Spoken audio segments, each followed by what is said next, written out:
Bonjour, aujourd'hui je vais vous parler d'un concept particulier, le wabi-sabi. Pour que vous compreniez bien ce qui se cache derrière ce vocable, je me suis référée exclusivement au très bon ouvrage de Leonard Cohen, Wabi-sabi, pour aller plus loin, en partageant avec vous la lecture de quelques extraits.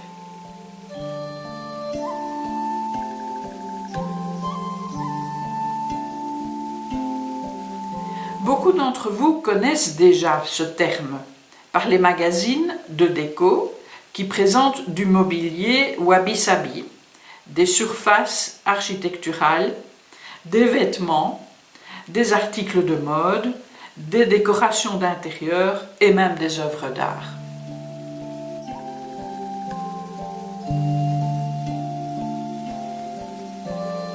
Certaines de ces choses avaient été intentionnellement vieillies, dégradées, de manière à paraître naturellement usées. On peut se demander si ce qui a l'air wabi-sabi est vraiment wabi-sabi. Qu'est-ce qui fait le wabi-sabi? Je vous invite donc, avec Leonard Cohen, à aller plus loin. Le wabi-sabi est la beauté des choses imparfaites, impermanentes et incomplètes.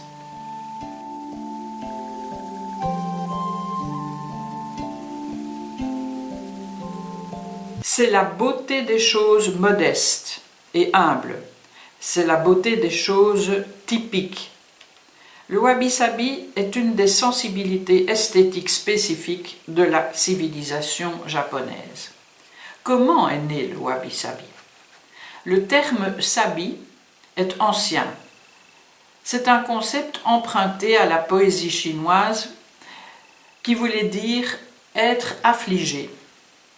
Dès avant le XIIIe siècle, le mot était devenu un idéal artistique important dans la poésie japonaise. Le sens incluait le fait de prendre plaisir à ce qui est vieux, passé et solitaire. Sabi désignait aussi la rouille.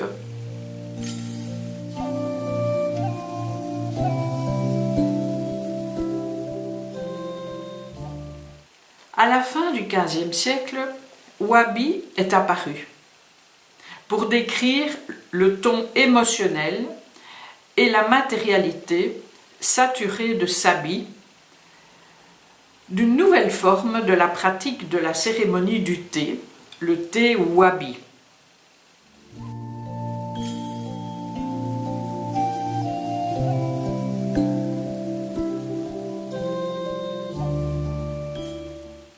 Wabi est un mot ancien qui signifie s'excuser profondément, humblement. Au départ, le mot était chargé de connotations négatives, mais au fil du temps, c'est devenu positif au point de vue poétique. Les Japonais emploient l'expression wabi-sabi pour signifier une atmosphère d'entropie, c'est-à-dire un affaiblissement de l'ordre, mais esthétisé. Le wabi-sabi est l'héritier conceptuel moderne du thé wabi. Celui-ci, a écrit Leonard Cohen, c'est le produit d'une façon de voir les choses qui ignore le type de conceptualisation formant l'essence du discours moderne sur l'esthétique. Voyons quels sont les composants esthétiques fondamentaux du wabi-sabi. Premièrement, c'est d'abord une esthétique autre. Le goût wabi, représenté par des objets irréguliers, de texture grossière, constituait l'esthétique autre.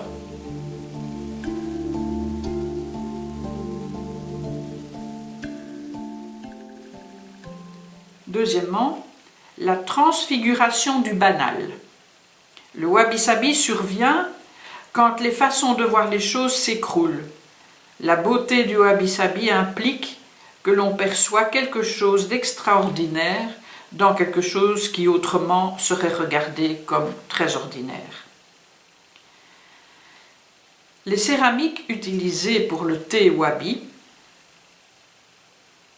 bon marché et relativement grossières, étaient dès lors considérées comme tout aussi belles que n'importe quel autre genre de céramique. Troisièmement, la beauté aux confins du non-être.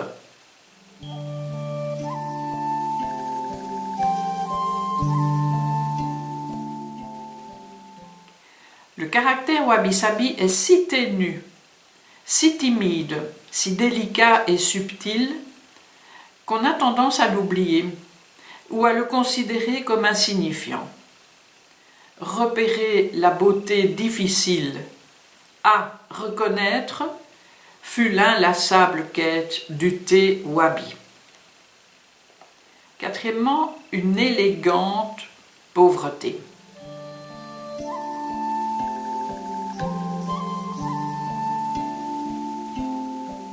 Pauvreté ici renvoie à une attitude d'esprit caractérisée par le non-attachement, ne pas s'accrocher à des idées arrêtées ou des choses matérielles. Enfin, l'imperfection.